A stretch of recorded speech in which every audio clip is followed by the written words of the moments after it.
सोलापुरात अपघाताची बातमी ताजी असतानाच एक दुसरी दुर्दैवी आणि धक्कादायक बातमी समोर आली असून जन्मदात्या बापानं स्वतःच्या मुलाचा कोल्ड्रिंकच्या माध्यमातून विष पाजवत हत्या केली आहे।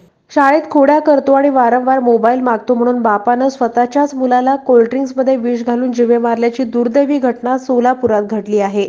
सोलापूर शहर हे सोमवारच्या दिवशी अतिशय दुर्दैवी घटनांनी हादरून गेलं।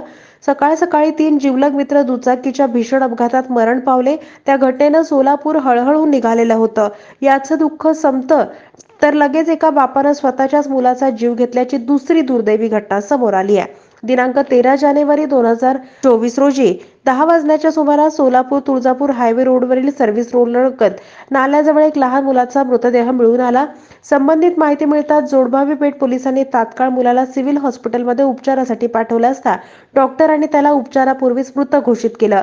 पोलिसांनी तपास केला तर त्या मुलाची ओळख विशाल विजय बट्टू वय 14 वर्ष राहणार भवानी पेठ सोलापूर अशी पटली। आपल्या राहत्या घरातून तो सायंकाळी घराबाहेर पडला होता। पोलिसांनी आपली तपासाची चक्र फिरवली आणि घरापासून ते घटनास्थळापर्यंतचं सीसीटीव्ही फुटेज त्यांनी तपासलं। पोलिसांच्या या तपासात स्वतः फिर्यादीचे पती म्हणजे मयत मुलाचे वडील यांनीच हा खून केल्याचं स्पष्ट झालं।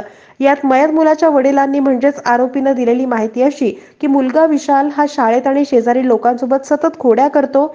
शाळेतल्या सततच्या तक्रारी, अभ्यास न करणं, घरात आणि शाळेत खोड्या करणं, सतत मोबाईल पाहणं याचाच राग मनात धरून वरील वेळी तसेच या ठिकाणी निर्मनुष्य ठिकाणी मोटारसायकलवर घेऊन जाऊन त्याला थम्सअपमध्ये सोडियम नायट्रेटची विषारी पावडर मिसळून मुलगा विशाल याला पाजून जीवेत ठार मारल्याची कबुली बापानं दिली आणि या गुन्ह्याप्रकरणी जोडभावी पेठ पोलीस ठाण्यात भादवी 302 प्रमाणे गुन्हा दाखल करण्यात आला असून पुढील तपास पोलीस निरीक्षक जगताप हे करीत आहेत।